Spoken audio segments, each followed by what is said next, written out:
كتكوتي الحلوة بتعمل ايه؟ قاعدة بالتليفون يا ماما. طيب ممكن تسيبي التليفون شوية، عايزة اتكلم معاكي في موضوع مهم.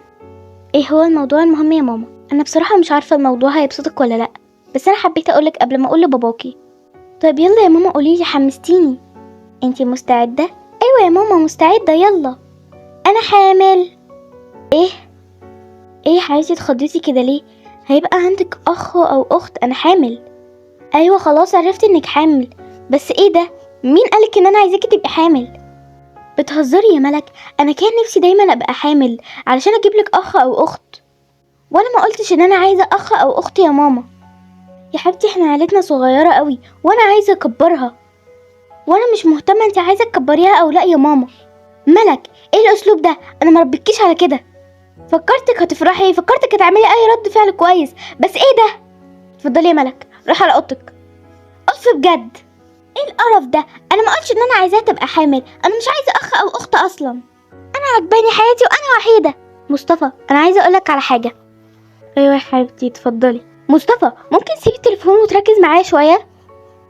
اهو يا حبيبتي. نعم، كنت عايزه اقولك ان انا حامل. بتهزري بجد؟ ايوه يا حبيبي بجد. انت مصدوم كده ليه؟ لا يا حبيبتي انا مش مصدوم، انا متحمس جدا. ملك مش عاجبها الموضوع وعملت رياكشن غريب قوي. ولا يهمك يا حبيبه قلبي، هتتعود، بس هي متعوده انها دلوعه، يمكن علشان كده هي مش متقبله فكره بيبي جديد. معاك حق، هديها وقت. ملك حبيبتي تعالي قولينا الاطباق دي لاني تعبانه قوي.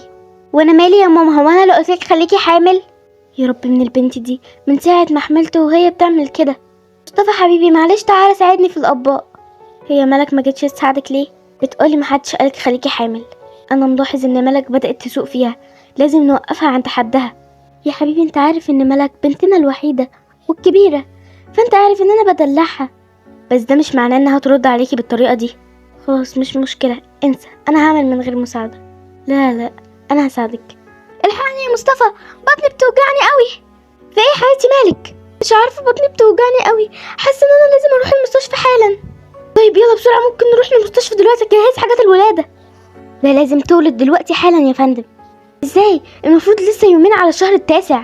عادي، دي ساعات بتحصل بس مش دايما، هي بتحصل. ان شاء الله ربنا يقومها بالسلامة. اعمل ايه دلوقتي؟ انا قلقان جدا. ما تقلقش يا بابا، ايه اللي ممكن يحصل يعني؟ معرفش يا بنتي، اول مرة امك تبقى تعبانة كده. ما كانت حامل فيكي ما تعبتش خالص، علشان اصلا انا مش مستريحة للولد ده يا بابا. الولد ده حظه نحس. ملك عيب كده يا حياتي، ده طفل لسه اصلا ما جاش على وش الدنيا. انا اصلا مش حباه ومش عايزاه يجي. ملك احنا نناقش الموضوع ده بعدين، دلوقتي روحي اقعدي على الكرسي واسكتي. اوف، انا بجد مش عايزه الولد ده يجي على وش الدنيا اصلا، يا يموت يا هي تموت. انت بجد بقيتي ليله الادب جدا يا ملك. البقاء لله يا استاذ مصطفى، السيده زوجتك اتوفت. انت بتقولي ايه؟ انت بتهزري؟ ازاي؟ بمجرد ما البيبي اتولد هي نفسها وقف ونبضها وقف. ربنا يصبركم بجد. عارفه بصراحه الموقف اللي زي كده بيتقال فيه ايه؟ اتفضل، الحمد لله البيبي عايش. انت بتهزري، انت بتهزري معانا، ماما ما ماتتش. صح قلت لك الولد ده لحظه، قلت لك انا مش طايقاه اصلا. يا رب يموت واخلص منه. اهدي يا حبيبتي، دي اراده ربنا، ما تزعليش بقى، ما تزعليش يا حبيبتي، يمكن ربنا يعوضك خير في اخوكي ده. لا انا اصلا مش عايزه الولد ده يعيش معايا، انا بكرهه. انا متشكر جدا يا دكتوره. يلا بينا يا ملك نروح على البيت. الله يرحمك يا ماما، هتوحشيني قوي. هتوحشينا قوي يا نرمين. وانا مش قصدي يا ماما انك كنتي تموتي، انا كنت مش عايزه البيبي يعيش. ليه يا ماما سبتيني ورحتي؟ هعيش لوحدي ازاي دلوقتي؟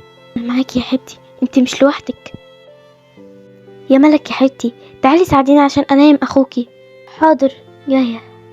بصي يا ملك يا حبيبتي، انا عارف انك مش بتحبي اخوكي ومفكره ان هو اللي اخد مامتك منك، بس ده مش صحيح، وان الاقدار في ايد ربنا. بس يا حبيبتي انا عايزك تساعديني ان احنا نربيه تربيه صحيحه، لان هو دلوقتي اتولد من غير ام.